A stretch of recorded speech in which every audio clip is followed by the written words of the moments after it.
एक बार की बात है, मैं प्रोफेसर नील डिग्रास टाइसन जी के एक ट्वीट पे मैंने रिप्लाई किया था, sir I am from the land of Ashoka and I want to meet you. फिर मेरे कमेंट के नीचे किसी ने कमेंट किया, भाई वो एस्ट्रोफिजिक्स का प्रोफेसर है, उसको अशोक से क्या लेना देना। तो अपेरेंटली वो यही कहना चाह रहा था कि एस्ट्रोनॉमी या एस्ट्रोफिजिक्स या सीधे सीधे साइंस, इसका सम्राट अशोक से क्या लेना देना था। और फिर मैंने सोचा इस बारे में and I went back to that person and I wrote to him कि अगर आपने कॉस्मोस का वो एपिसोड देखा है जहां नील डिग्रास टाइसन बिहार के बाराबार में जाते हैं, वहाँ पे उन्होंने अशोक के बनाए हुए केव्स पे बात की है, तो आपको समझ में आएगा कि the contributions of emperor Ashok that's not limited to just history and religion, especially in Buddhism, but it's basically related with the astronomy as well. मतलब पूरा का पूरा साइंस उससे रिलेटेड है. And how did I came to this conclusion?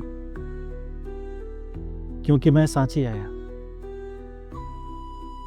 Sanchi एक ऐसी जगह जो सम्राट अशोक का ससुराल भी थी और उनकी शादी जहाँ हुई थी, मतलब वो विवाह स्थल भी था उनका.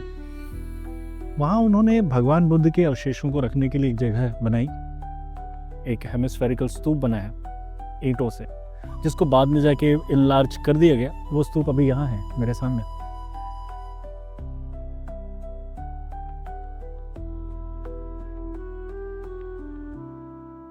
So whenever I visit here, तो मुझे बात समझ आती है कि when emperor Ashok was here और उन्होंने जब ये बौद्ध विहार और बाकी सारी चीज़ें बनाई, ऑल ही मेंट वाज कि it all because of humanity, जो भी वो कर रहे हैं. और ये बेसिकली हम सभी के लिए, हर इंसान का हक है कि वो अपने लिए कुछ भी बढ़िया करता रहे, लेकिन साथ ही उसको ये भी ध्यान रखना है कि ये जो पूरी धरती है, ये जो सारे रिसोर्सेस हैं, वो बाकी सभी लोगों के साथ शेयर कर रहे हैं. तो उसकी कलेक्टिव जिम्मेदारी बनती है इन सबका ध्यान रखनी.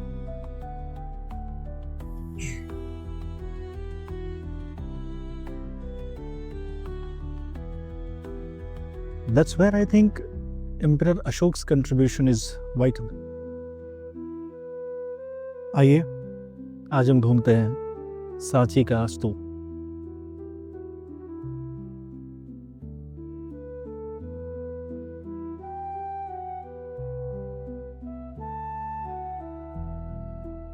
ऐसे बहुत सारे राजा और सम्राट हुए दुनिया में जो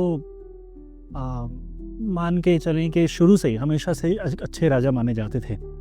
मतलब ये कि वो उन्होंने हमेशा ही अपनी पहचान ऐसे बनाई कि वो अच्छे राजा हैं. ऐसे बहुत सारे एग्जाम्पल हमको मिलते हैं. लेकिन एक ऐसे राजा के बारे में सोचिए जो शुरू में एक बहुत ही निर्दयी, क्रूर और घिनौने तरीके से मारने वाला राजा हुआ करता हो, जिसे बहुत ज़्यादा घमंड हो अपनी शक्तियों का, जिसे लगता हो कि वो खुद ही भगवान है और बाकी सारे बस उसके लिए हैं.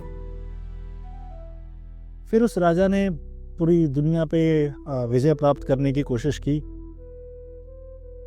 जिसके लिए इंसान बस हड्डी और मांस का एक ढांचा है, जिसको ख़त्म करके वो साम्राज्य पे साम्राज्य खड़े कर सकता है. ऐसे राजा ने एक लड़ाई के बाद जब मंजर देखा युद्ध का, जहाँ लाशें ही लाशें हैं और किसी को कुछ नहीं मिल रहा, मतलब उसको बस ये समझ आया कि उसने लाशों पे विजय प्राप्त की है. और तब जाके उसने जो धर्म के काम करना शुरू किए, मतलब उस वक्त शायद ही किसी राजा ने जानवरों के प्रति प्रेम और दया रखने की अपील अपनी जनता से की हो. और अपील नहीं, उसने तो आदेश दिया था.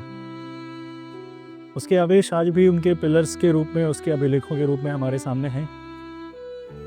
और सांची स्तूप उसी में से एक.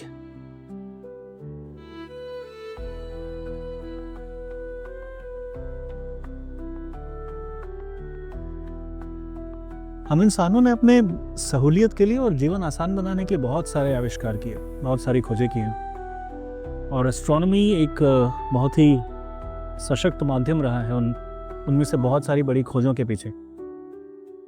एस्ट्रोनॉमी सिर्फ फैक्ट्स और फिगर्स नहीं है, मतलब हम सिर्फ नंबर्स में मज़े लेते हैं एस्ट्रोनॉमी के, पर ऐसा है नहीं। एस्ट्रोनॉमी बेसिकली हमें सिर्फ ये नहीं बताती कि लाइफ इजी कैसे है या हम बने कैसे हैं, हमें ये भी बताती है कि जब हम बन चुके हैं तो हमें रहना कैसे चाहिए। It helps us make better humans and profoundly it helps us create a better civilization.